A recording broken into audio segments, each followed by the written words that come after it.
Bien, antes de pasar a la segunda componente fundamental, que es la componente de evaluación, algunas consideraciones sobre el modelo y algunos acuerdos terminológicos.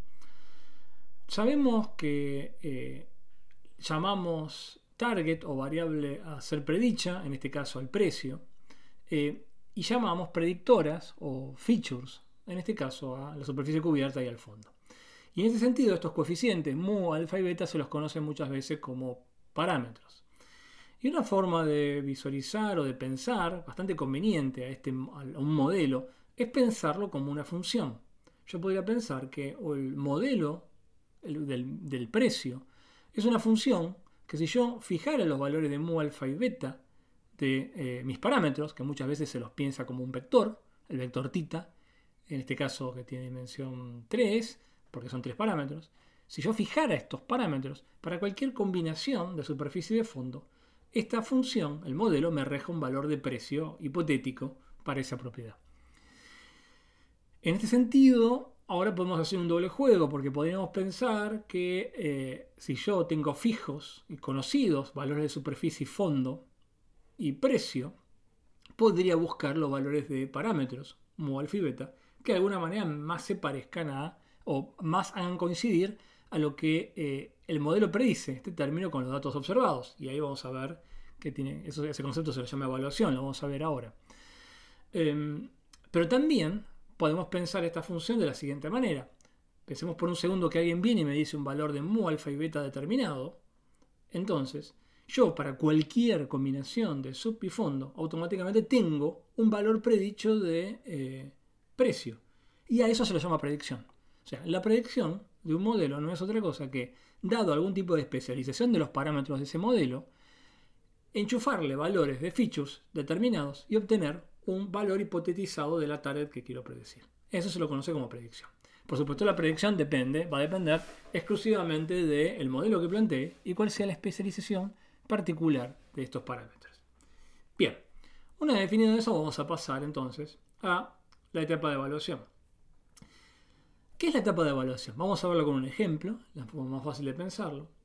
La etapa de evaluación es definir una métrica, definir una noción de falta de ajuste entre los precios observados. En este caso, precio sub i es el precio real en mi base de datos observado para la observación iésima. Tengo en total 68 observaciones. Este precio sub i es el precio real de la observación iésima. Y este precio sub M2 sub i es el precio que el modelo predice para esta observación. Por supuesto, dados ciertos valores de parámetros mu, alfa y beta. En ese sentido, yo puedo definir una métrica de falta de ajuste que sea la diferencia, por ejemplo, al cuadrado, entre el precio observado, el precio predicho por mi modelo, sumado y promediado para todos los 68 valores de mi base. O sea, si alguien me dijera cuánto vale mu, alfa y beta, yo podría hacer esta cuentita para cada una de las 68 casas, ver cuál es el precio real de la casa, ver cuál es el precio que el modelo predice, que lo puedo calcular porque si conozco mu, alfa y beta puedo calcular este término que está acá, que es la predicción del modelo, hacer esta diferencia al cuadrado, sumar estas 68 diferencias al cuadrado, que necesariamente van a ser un número positivo, dividirlo por 68, y eso me va a dar una medida de discrepancia cuadrática promedio entre lo que se observa y lo que predice el modelo. Si yo conociera el mu, alfa y beta, esto me va a dar un número. Pero si ahora, como es el caso más realista, en realidad yo tengo mis precios observados, propongo mi modelo, pero no conozco cuánto vale mu, alfa y beta, lo que tengo es una función.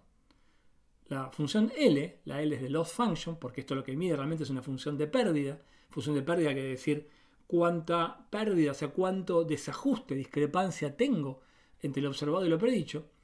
Esta función depende efectivamente de los parámetros que elija.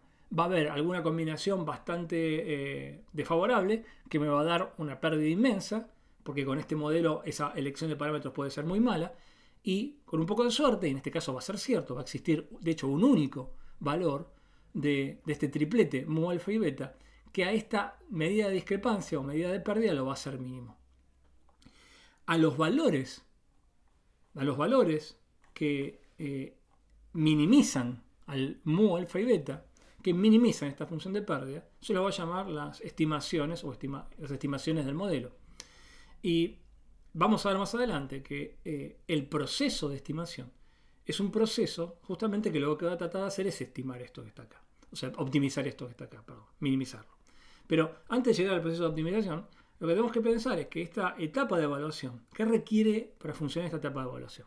Por supuesto requiero mis datos, porque estos precios sub I, estos sub I y este fondo sub I son valores que vienen de la base de datos. Son las tres columnas que tengo en mi base de datos. Los precios observados, las superficies observadas y los fondos observados. Entonces, por un lado requiero de mis datos. Lo segundo que requiero es el modelo.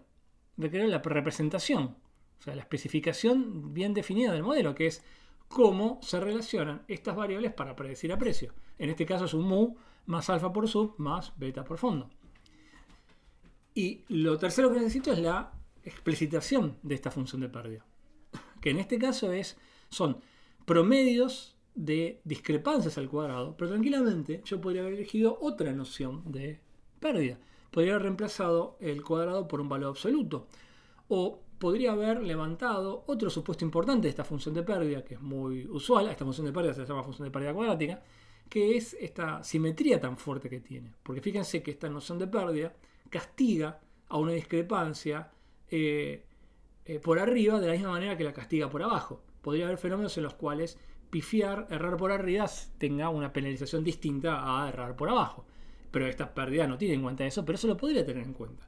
Yo en el fondo puedo elegir entre infinitas funciones de pérdidas posibles que miden la discrepancia entre lo observado y lo predicho. A la determinación de esta etapa se lo llama la determinación de la etapa de evaluación del proceso de modelado.